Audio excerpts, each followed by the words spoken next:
তুলি ভাই।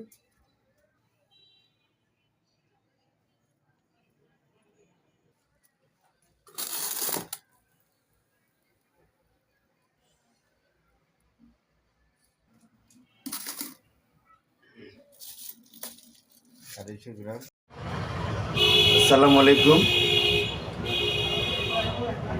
আমি সুন্দরবাজার এর উদ্যোক্তা মোহাম্মদ নুরি আলম রাজু।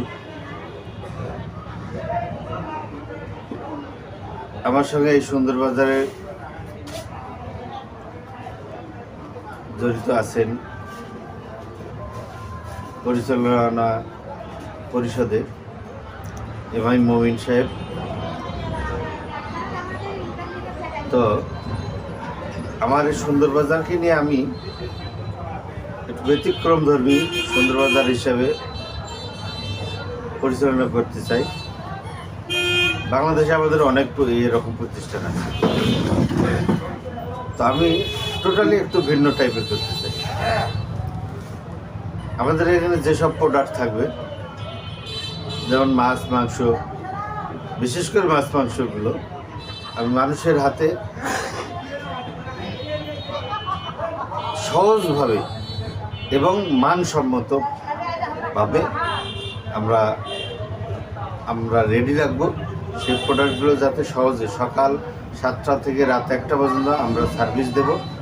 আমরা হোম ডেলিভারি দেওয়ারও পরিকল্পনা করতেছি। তো কীরকম বিষয়টা আপনি প্রশ্ন করছেন, যেমন বিভিন্ন মাছ মাংস, হাঁস মুরগি, কবুতর, ভেড়া, ছাগল, মহিষ, এক একজন মানুষ আমাদের এক একটা খাবার পছন্দ করে। আপনি একটা করলেন, আমি সেটা করি না, আমার খাওয়া যায় না। তো এখন দেখা যাচ্ছে যেমন আমরা প্রসেসিং করে রাখি এই প্রোডাক্টগুলো। যেমন হাঁস, বৃহত্তর বড় বড় হাঁস আছে, রাজহাঁস, চায়না হাঁস, মুরগি এরকম বড় আছে। যাতে অনেক মানুষ একটা রাজহাঁস খেতে চায়, তার ওই পুরোটা কেনার সামর্থ্য থাকে না, গরিব, অর্থ সম্পদ কম। তো দেখা যাচ্ছে আমরা সেটা হাফ কেজি 1 কেজি করে প্রসেসিং করে প্যাকেটজাত করে কমপ্লিট করে আমরা এটা সেল করতেছি। এছাড়া আমরা পর্যায়ক্রমে আমাদের প্রোডাক্টগুলো আমরা বাড়াবো, বিভিন্ন সেক্টরে যাব।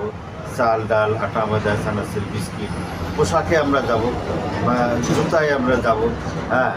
এই ধরনের যত মানুষের প্রয়োজনীয়, নিত্য প্রয়োজনীয় প্রোডাক্ট আছে, আমরা মানুষরা যারা যেগুলো পণ্য ভোগ করি, ব্যবহার করি, এগুলো পর্যায়ক্রমে আমরা সার্ভিস দেব ইনশাআল্লাহ। আমাদের জন্য দোয়া করবেন দেশবাসী। আমাদের সেলস পয়েন্টগুলো বিভিন্ন জায়গায় হবে। আমাদের সুপার শপগুলো পর্যায়ক্রমে বাজার অনুযায়ী আমরা এগুলো প্রতিস্থাপন করব, থানা লেভেলে, উপজেলা লেভেলে, ইম্পর্টেন্ট বাজার অনুযায়ী, যাতে মানুষরা সহজে কেনাকাটা করতে পারে, তার হাতে নাগালে পেয়ে যায়। আমরা হোম ডেলিভারিরও চিন্তাধারা করতেছি। অলরেডি আমরা দিচ্ছি কিছু কিছু জায়গায়, কাছাকাছি জায়গায় আর কি। তো দেশবাসী সহযোগিতা কামনা করছি, সবার সুস্বাস্থ্য কামনা করছি। আমার জন্য দোয়া করবেন। আমার সঙ্গে যারা সহযোগিতা করছেন তাদের জন্য দোয়া চাচ্ছি। আমার প্রতিষ্ঠানের জন্য দোয়া চাচ্ছি। আসসালামু আলাইকুম ওয়া রাহমাতুল্লাহি ওয়া বারাকাতুহু।